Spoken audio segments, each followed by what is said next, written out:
Shalom para sahabat Narwastu dimanapun berada. Kiranya para sahabat, Bapak Ibu dan semua sahabat majalah Narwastu selalu sehat, berbahagia pada hari ini. Di podcast yang ke-42 ini, saya Timothy Kristanto kembali hadir menyapa para sahabat Narwastu. Di kesempatan kali ini, kita akan berbincang bersama Sekretaris Umum Perkumpulan Wartawan Media Kristiani Indonesia.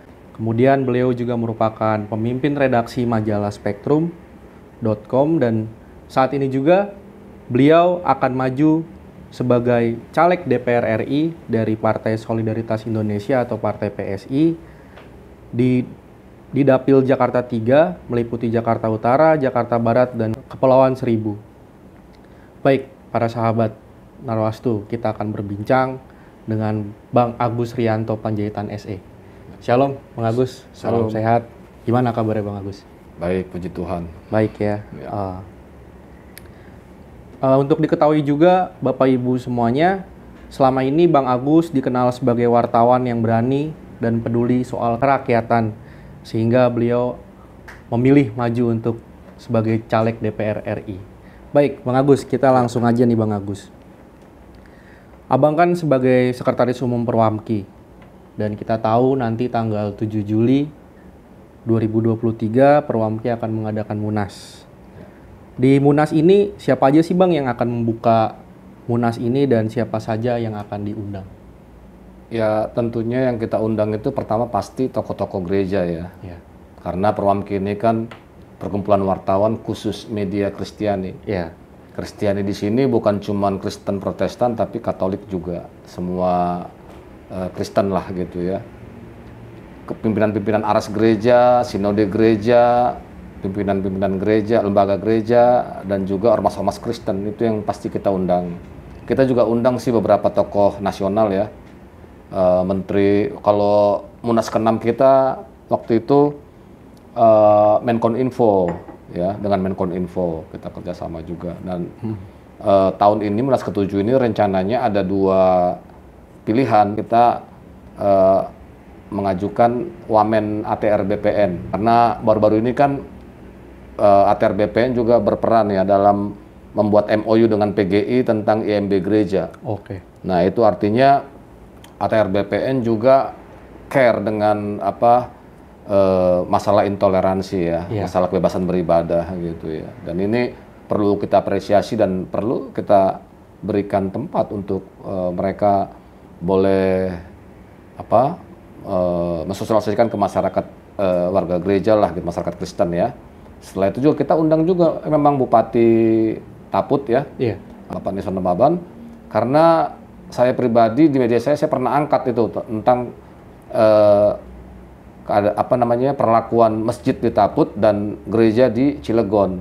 Saya mau bandingkan karena kenapa di Taput itu masjid nggak ditanya tuh IMB-nya, bebas berdiri, masyarakat sana menerima, bupatinya juga silaturahmi ke tokoh-tokoh agama walaupun mereka minoritas, tapi benar-benar dihargai.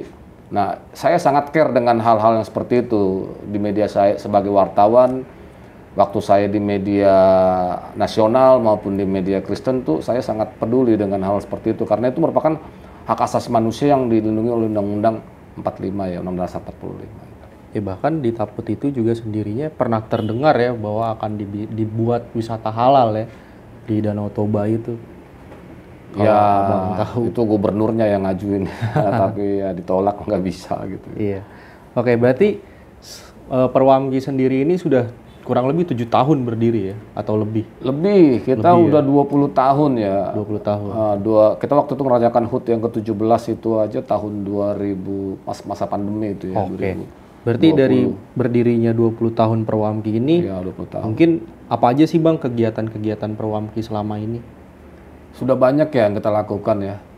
Waktu pandemi COVID-19 kita mengadakan bakti sosial ya, membagi sembako kepada panti asuhan ya, panti asuhan, pada masyarakat juga, masyarakat yang kita petakan, kita mapping yang belum tersentuh bantuan pemerintah. Gitu. Jadi kita bagikan ke sana. Waktu itu kita bagikan di daerah Bekasi itu, Jati Bening. Dari mana sih sembakonya ya? Kita dari orang-orang baik yang mau membantu kita, membantu Perwamki gitu ya. Dan kita katakan bahwa ini untuk membantu masyarakat dan kita akan buat laporannya. Itu pertama. Yang kedua, kita juga maaf, kita juga melakukan pelatihan-pelatihan jurnalistik ya. Yeah. Waktu ke pandemi itu kita sih atukannya Zoom. Pesertanya lumayan antusias ya, banyak bahkan dari luar negeri, dari Belanda, Australia ada juga ya. Dan pembicaranya juga kita nggak sembarangan. Salah satunya Red Pel Kompas ya kita undang ya. Dan kemudian ada teman kita yang mantan wartawan Kompas, mantan wartawan Jakarta Post ya ada di Perwamki ya. Yaitu pembina kita Bung Eman gitu ya, Mandapaloka. Yang kebetulan beliau juga nyalek di NTT ya, DPRD tapi dari Partai Golkar. Yeah. Yang kemudian kita juga mengadakan pelatihan jurnalistik juga nggak hanya ke masyarakat Kristen tapi juga yang berbeda. Kita pernah lakukan di SMA 19 ya. Adik-adik di sana kita bikin pelatihan jurnalistik waktu itu sih offline. Waktu itu belum pandemi. Ya kita latih mereka dan antusias sekali mereka gitu. Sampai ada yang malah jadi pengen cerita jadi wartawan ya. Kenapa? Saya bilang waktu itu, kebetulan saya salah satu pembicaranya, saya bilang wartawan itu orang pertama mungkin masuk surga, saya bilang. Karena kenapa? Karena idealismenya. Fungsi pers itu kan mengedukasi masyarakat dan membela kepentingan umum. Ya, itu idealisnya gitu ya. Yeah. Dan jangan mengharapkan kaya jadi wartawan gitu. Nggak ada wartawan yang kaya kecuali wartawan tanda kutip ya. Yeah. Yang ya profesi wartawan cuma dijadikan untuk cari makan lah gitu ya. Jadi tanpa idealis. Bisa dibilang juga ini adalah salah satu ladang pelayanan lah ya. Iya, ladang pelayanan. Dan memang saya sebenarnya latar belakang saya sarjana ekonomi akuntansi ya. Okay. Saya mulai menggeluti jurnalis itu tahun 2017. 2011 ya. Waktu itu saya kerja di Telkomsel, saya tinggalkan. Saya memilih menjadi wartawan karena saya melihat di sini saya bebas berekspresi dan saya bisa menjadi berkat bagi banyak orang. Makanya prinsip saya memperlakukan media itu sebagai mimbar saya. Sebagai mimbar ya. Karena kalau pendeta kan ya, hamba Tuhan itu mimbarnya ya jelas mimbar gereja. Mereka menasihati, mengingatkan jemaat untuk hidup taat, hidup di jalan Tuhan. Nah, lalu siapa yang mengingatkan mereka? Ya kan gitu. Yeah. Ya kita jurnalis gitu loh, tulisan-tulisan kita ya. Jadi kita bisa memberkati banyak orang, bukan hanya jemaat, bisa juga pemerintah, bahkan hamba Tuhan sekalipun gitu ya. Nah, tulisan-tulisan kita gitu. Jadi ya mimbar saya itu ya media ini gitu. Karena kebetulan sejak muda saya sudah banyak beraktivitas, aktivis di gereja ya. Saya pernah jadi ketua Naposo Bulung di HKBP Tanjung Priuk ya, Resort Tanjung Priuk Swasembada. Saya pernah jadi salah satu ketua Naposo Bulung Distrik 8 Jawa Kalimantan. Saya juga pernah menjadi pembina di MPK di kampus ya, Pusat Mahasiswa Kristen, dan banyak lagi gitu. Seperti itu. Oke. Jadi sekarang ini kan juga banyak nih Bang ya organisasi-organisasi wartawan Kristen. Apa yang membedakan Perwamki dengan organisasi-organisasi tersebut, Bang? Ya, di Perwamki ini jelas ya dari namanya aja itu memang khusus media Kristen ya. Iya. Nah, jadi mereka yang medianya khusus media Kristen ya, Kristen Protestan maupun Katolik, bisa majalah, online, YouTube gitu ya, atau bahkan media buletin gereja gitu ya. Itu yang pertama. Yang kedua, kita tuh ada seleksi ketat. Ya, jadi kita lebih mementingkan kualitas pada kuantitas gitu ya. Jadi mereka harus menyetorkan tulisannya harus kita lihat gitu ya. Benar nggak sih mereka bisa nulis, itu pertama. Yang kedua, kita punya kode etik sendiri gitu ya. Artinya kita memang media Kristen, tapi Kristen yang nasionalis gitu ya, untuk kepentingan warga jemaat, gereja dan bangsa dan negara gitu ya. Kan banyak juga tuh media-media yang segmennya rohani gitu ya, tetapi justru malah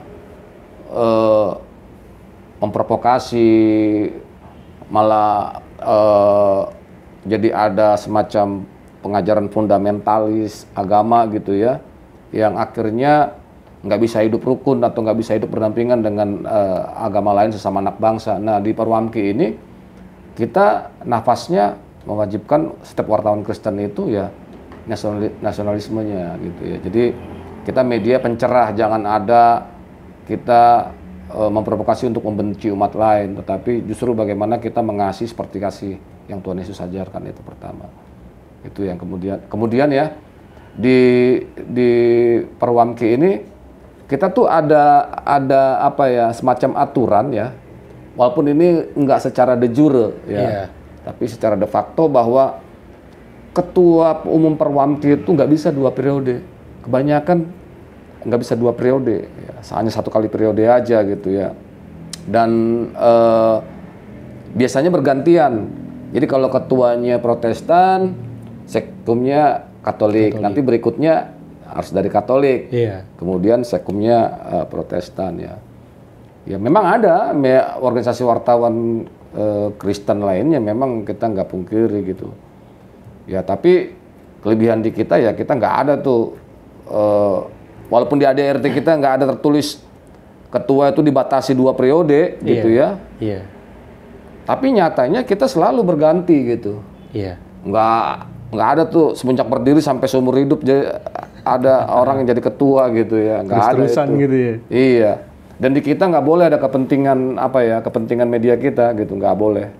Jadi kalau misalnya ada kayak saya nih, karena tentang saya sekum, lalu saya membesarkan, ngedompleng Perwamki supaya majalah Spektrum berkembang gitu. Saya hidup makmur, enggak. Kita kebersamaan gitu ya. Nah itu sih. Jadi kan sebentar lagi kan ini Perwamki Munas ya Bang ya? Iya. Untuk Abang sendiri sih harapan atau nanti apa yang akan dihasilkan dari Munas ini? Ya yang pertama itu ya kita tentu agenda intinya adalah terpilihnya pengurus yang baru ya. Ketua umum dan sekum gitu ya. Yang kedua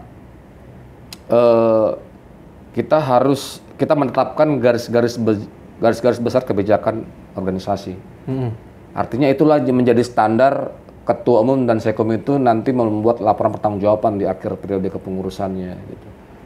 Yang ketiga, kita akan membuat rekomendasi-rekomendasi, tentunya rekomendasi kepada warga jemaat, warga gereja, terutama bangsa dan negara. Apalagi ini memasuki tahun pemilu ya. Yang kita khawatirkan, banyak orang khawatirkan itu akan terjadi chaos gitu ya. Karena ya mudah-mudahan jangan. Kita akan suarakan pemilu damai yang menggembirakan. Jadi pemilu itu kan pesta ya. Harusnya suasananya kan riang, gembira ya. Tapi ada aja orang-orang yang pengennya ini rusuh dengan memakai politik identitas gitu ya. Dengan saling menghina, membenci gitu ya, menjelek-jelekan. Maunya sih ya adu program gitu loh. Adu program dan masyarakat menilai mungkin nggak programnya ini, realistis nggak, seberapa besar optimismenya gitu loh. Jadi lalu kita lihat track and recordnya calon pemimpin itu gitu. Begitu juga tentang caleg seperti saya ini gitu atau yang lainnya. Masyarakat itu harus cerdas lah. Jangan sampai kita memilih orang yang salah gitu ya. Jadi lihatlah sosok pemimpin atau sosok yang memang dia terjun di politik itu karena hati nurani gitu loh, karena ketulusan, keikhlasan, berani bayar harga ya. Dan berharga ini bukan dalam bentuk materi. Karena kalau dibilang materi, saya ini nggak punya. Dan orang kayak saya ini, hanya PSI yang bisa menampung orang seperti saya. Yang ya artinya apa? Kita perlu banyak orang baik memilih orang baik. Saya setuju. Jadi masyarakat tuh harus bisa menilai sendiri. Harus bisa menilai dengan jernih gitu ya, dengan akal sehatnya. Bukan karena dikasih sembako atau uang ya. Karena itu budaya yang sangat-sangat buruk. Itu saya dari dulu kalau pemilu tuh saya selalu menyuarakan hal itu di media saya ya. Masyarakat kita tuh harus dicerdaskan gitu. Jangan lagi mau dibodohi oleh politisi yang ketika pemilu jadi Santa Claus. Bagi-bagi, setelah itu hilang. udah jadi hilang gitu. Nggak tahu kemana gitu. Ya. Nah anehnya masyarakat kita kok berkali-kali digituin mau gitu ya. Iya. Kadang-kadang saya berpikir ini yang salah siapa, masyarakatnya apa politisinya.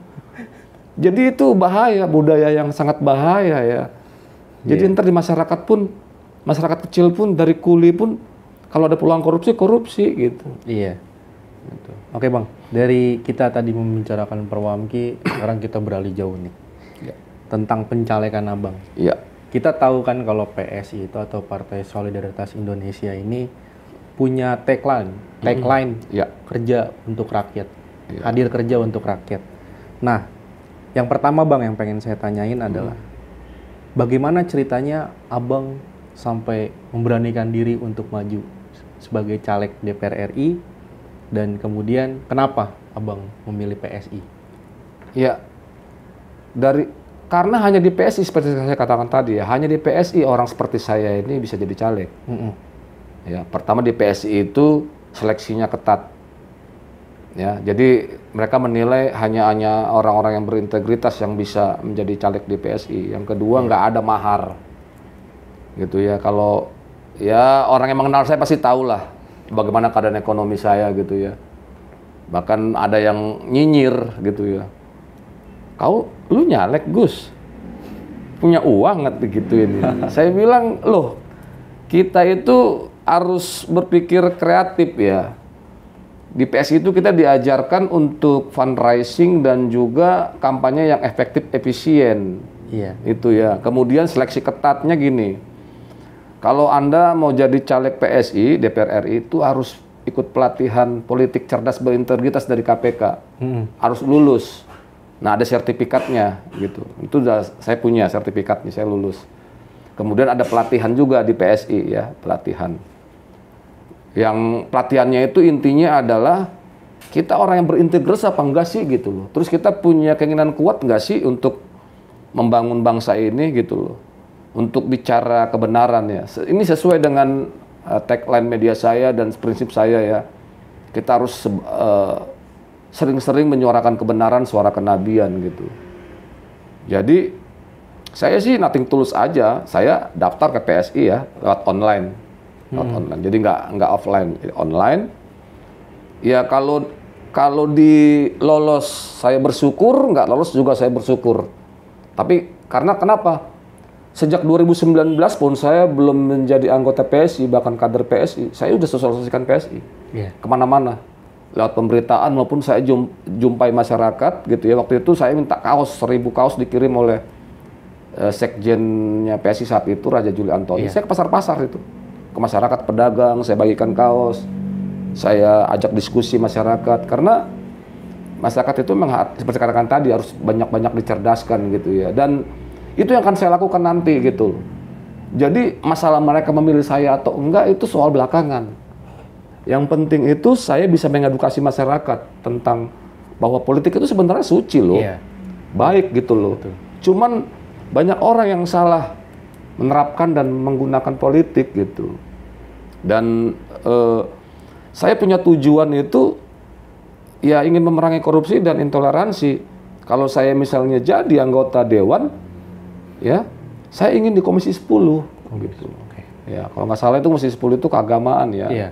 Artinya saya ingin berjuang memerangi intoleransi. Apa yang udah dilakukan PSI gitu ya. PSI kan baru-baru ini kita tahu ya, sangat kritis terhadap isu-isu yang seperti itu ya. Iya, betul. Diskriminasi, intoleransi, bahkan beraudiensi dengan Menteri Agama gitu ya untuk mencabut SKB 2 Menteri dan menghapus FKUB. Dan puji Tuhan loh, kalau kita baca berita terbaru itu kan sudah dikabulkan ya. FKUB dibubarkan dan Kemenak juga sudah mencabut itu SKB 2 Menteri, dan Jokowi sendiri akan membuat perpres untuk mempermudah perizinan rumah ibadah ya. Artinya PBM, peraturan bersama menteri itu mau dihapus gitu ya. Artinya apa? Perjuangan PSI nggak sia-sia.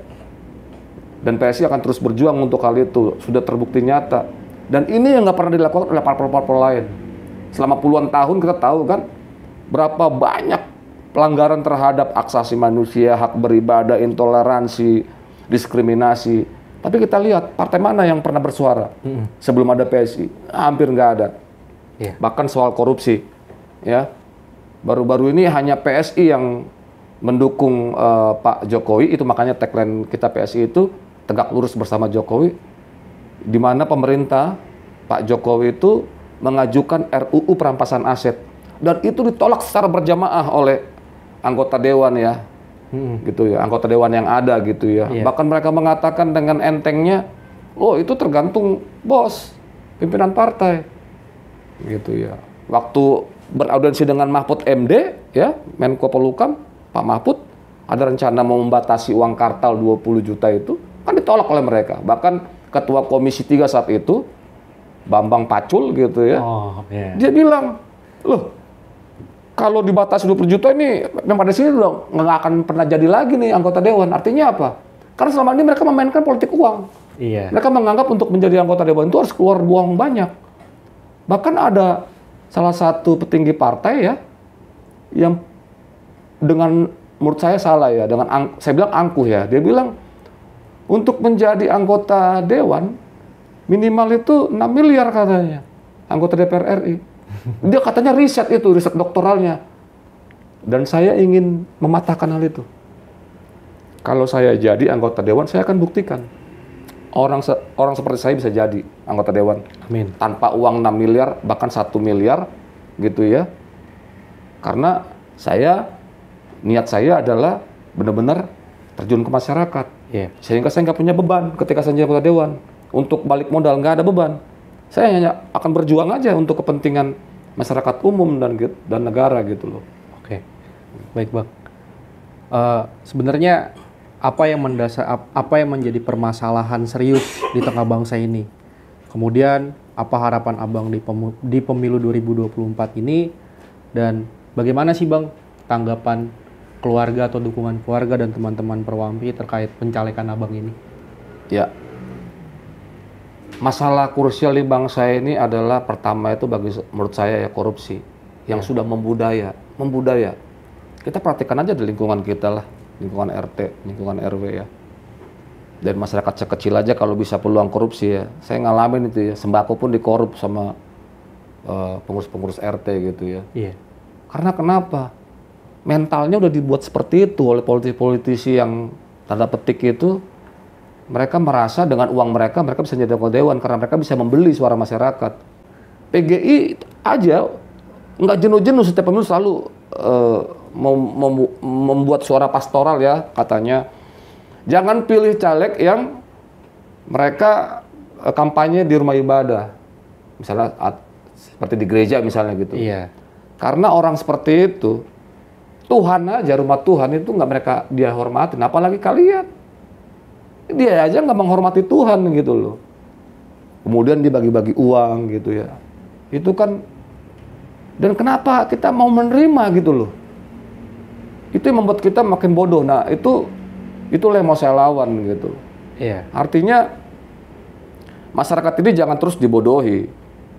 Karena kebodohan kita lah makanya Indonesia ini sulit menjadi negara maju. Padahal kita kurang apa sumber daya alam kita coba. Komplit lah. Penghasil nikel terbesar di dunia, Iya. kelapa sawit terbesar, emas terbesar, bahkan 70% cadangan emasnya Amerika Serikat itu dari Freeport, dari Papua gitu. Belum lagi ikan kita gitu. Kaya kita, tapi kenapa kita masih miskin? Ya karena kebodohan gitu loh. Karena kita terus mau dibodohi gitu. Sehingga ketika antek-antek asing ingin mengacaukan Indonesia lewat budaya yang salah, supaya mereka bebas mengeruk sumber daya alam kita, lalu membentuk kelompok-kelompok radikal untuk membuat kekacauan di Indonesia, supaya Indonesia tuh, kan kalau kita mau membangun itu satu bangsa dan negara itu, keamanan lebih dulu utama kan? Iya. Kalau negara nggak aman, bagaimana satu negara tersebut mau membangun? Makanya banyak juga antek-antek asing itu, dia pelihara ormas, bahkan partai politik untuk membuat kekacauan di Indonesia. Untuk kepentingan-kepentingan mereka. Ini harus kita lawan, masyarakat harus sadar gitu. Ya. Puji Tuhan teman-teman di Perwamki itu dukung saya.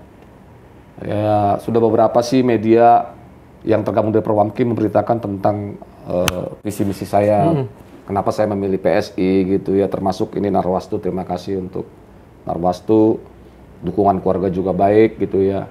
Mereka bahkan bukan soal sosialisasi, mensosialisasikan saya, tapi juga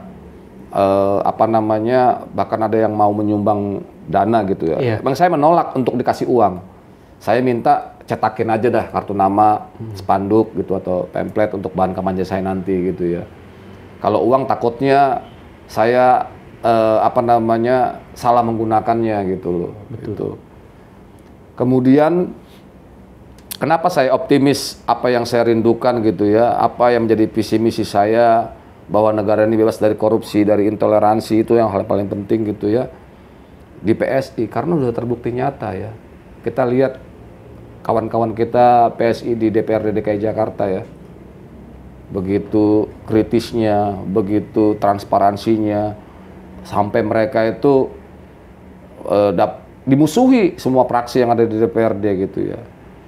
Bahkan ketika salah satu rekan kita itu membongkar kasus korupsi lem Aibon, malah kena peringatan, kena sanksi dari Badan Kehormatan Dewan. Ini kan udah aneh ini gitu. Kita ingin menyuarakan kebenaran, malah kita yang ibaratnya dipenjara, dihukum gitu ya. Tapi kita nggak pernah menyerah. Artinya memang kan apapun yang kita lakukan itu belum tentu bisa menyenangkan banyak orang ya. Tuhan Yesus sendiri aja, dia Tuhan jadi manusia aja, dia masih banyak manusia menolak dia kan. Dia difitnah bahkan ya bagi kita akan terus menyuarakan kebenaran walaupun kita dimusuhi, diintimidasi, dinyinyirin ya. PSI tetap akan menyuarakan kebenaran, terutama soal korupsi dan intoleransi. Memang banyak juga sih ya, kalau saya perhatikan gitu ya, yang nggak suka. Bahkan kalau bisa PSI jangan sampai masuk DPR RI gitu ya. Biasanya isu yang dimainkan gini, wah pilih yang pasti-pasti aja lah gitu, calegnya gitu. Sayang suara itu. Saya pernah bilang itu waktu 2019 ke orang ngomong kayak gitu. Loh, saya lebih baik suara saya hangus daripada saya pilih caleg, pilih orang yang saya tahu, apalagi saya tahu dia nggak akan memperjuangkan nasib saya. Buat apaan? Dan melakukan perubahan apapun gitu loh. Masyarakat, dibutuhkan keberanian masyarakat untuk memilih PSI seperti kepada Pak Jokowi. Kalau di eksekutif kita sudah baik ya dengan kehadiran Pak Jokowi, maka kita perlu kehadiran PSI supaya legislatif kita baik. Karena legislatif itu juga sama pentingnya dengan eksekutif ya. Karena dia membuat undang-undang, dia yang membuat anggaran, mengawasi kinerja pemerintah. Perlu banyak orang baik masuk ke DPR RI gitu ya. Dan berikan kami kesempatan untuk kami membuktikan bahwa PSI akan berjuang sungguh membela kepentingan masyarakat demi bangsa dan negara sesuai dengan cita-cita bangsa kita di pasal alinea keempat Undang-Undang Dasar Pembukaan Undang-Undang Dasar 45 ya, Indonesia yang sejahtera gitu ya. Dan biarlah kami juga, kalau saya gini, yang penting PSI-nya dulu masuk Senayan gitu ya, baru sayanya. Saya komitmen saya seperti itu.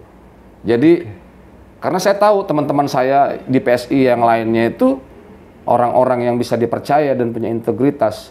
Jadi kalau yang akan saya kampanyekan nanti itu pertama adalah PSI-nya dulu. Masyarakat pilihlah PSI gitu. Kalau ingin legislatif kita punya perubahan, baru jika berkenan pilih saya. Nah itu gitu. Siap. Pertanyaan terakhir nih Bang. Ya.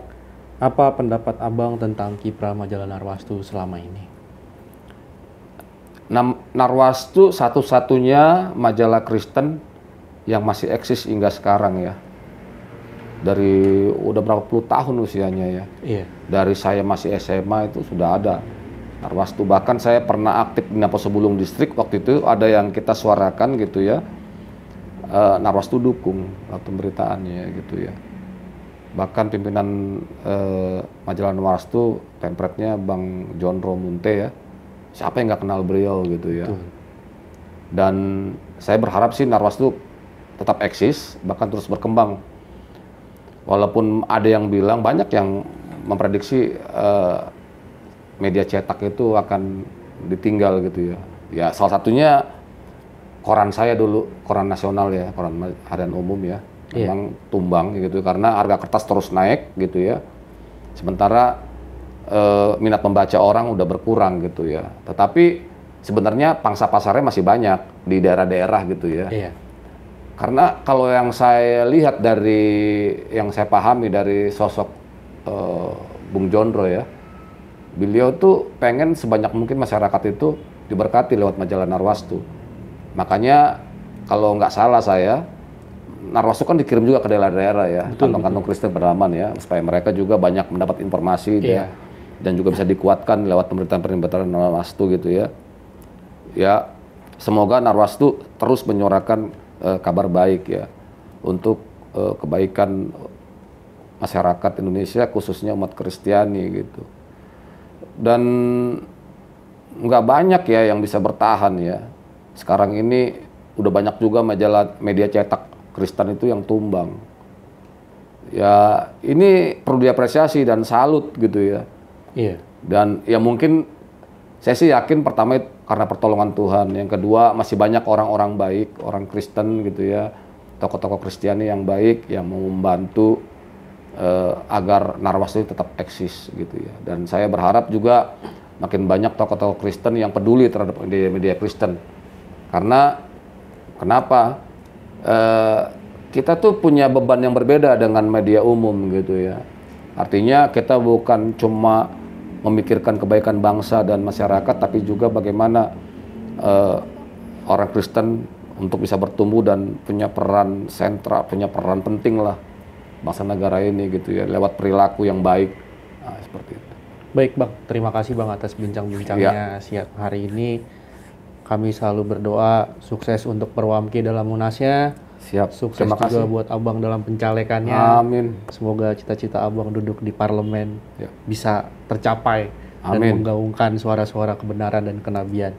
Ya. Baik, demikianlah bincang-bincang kami Bapak Ibu sekalian dengan Bang Agus, dan tetap ikuti terus pemberitaan-pemberitaan majalah Narwastu melalui majalah Narwastu yang setiap bulan terbit dan juga melalui podcast majalah Narwastu di YouTube channel kami. Salam sehat Bapak Ibu, Tuhan Yesus memberkati, salam kasih Narwastu.